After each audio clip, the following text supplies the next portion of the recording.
હાથીગઢ ગામે છેલ્લા 10 દિવસથી અન્નજળ ત્યાગ કરી બેઠેલા મહિલાએ આખરે અનશન તોડ્યું છે। પાટીદાર સમાજના મહિલા અગ્રણી જિગીશાબેન પટેલ દોડી આવ્યા હતા હાથીગઢ।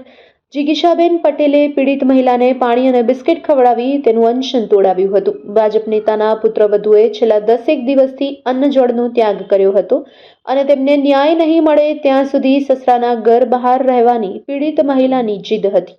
સમાજ અને રાજકીય આગેવાનો સાથે વાતચીત કરી હકારાત્મક નિર્ણય આવે તેવા પ્રયાસો કરવા જિગીશાબેને ખાતરી આપી હતી। તો 2019થી ભરણ પોષણના રૂપિયા નહીં મળ્યાનું પીડિત મહિલાએ જણાવ્યું હતું। Report by Sarfaraz Khokhar, Vijpadi, Amreli.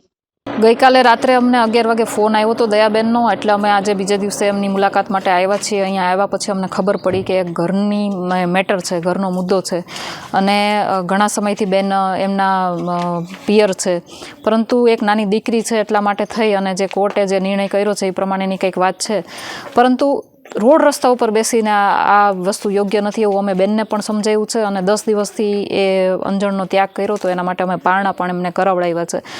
મારું સામેવાળા પક્ષને પણ કહેવાનું છે કે ભાઈ ઘરની બેન દીકરી છે તો એમને સાથે લઈ અને યોગ્ય જે કંઈ પણ એનો નિકાલ આવે એ કરવો જોઈએ અને સામાજિક આગેવાનોને પણ કહું છું કે જેટલું બને એટલું જલ્દી આ મામલાને યોગ્ય રીતે થાળે પડે એવી રીતનું એક પ્રયત્ન પણ કરવો જોઈએ અને સુખદ અંત આનો લઈ આવવો જોઈએ।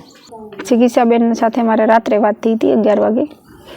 બેને એવું કીધું, હું ને સમાજ તમારે હારે છે, તમને ન્યાય અપાવશું, તમારી ન્યાયની લડાઈમાં અમે હારે છીએ અને હું કાલે આવું અને સવારમાં પણ કોલ આવ્યો કે બેન હું આવું છું, મારા હાથે પારણા કરવા પડશે, અમે તમારે હારે પછી તમે ત્યાં બેસજો। મેં તો કાંઈ નહીં બેન। પછી બેને આવીને મને પાણી પાયું ને મારે પારણા કરાવડાવ્યા છે।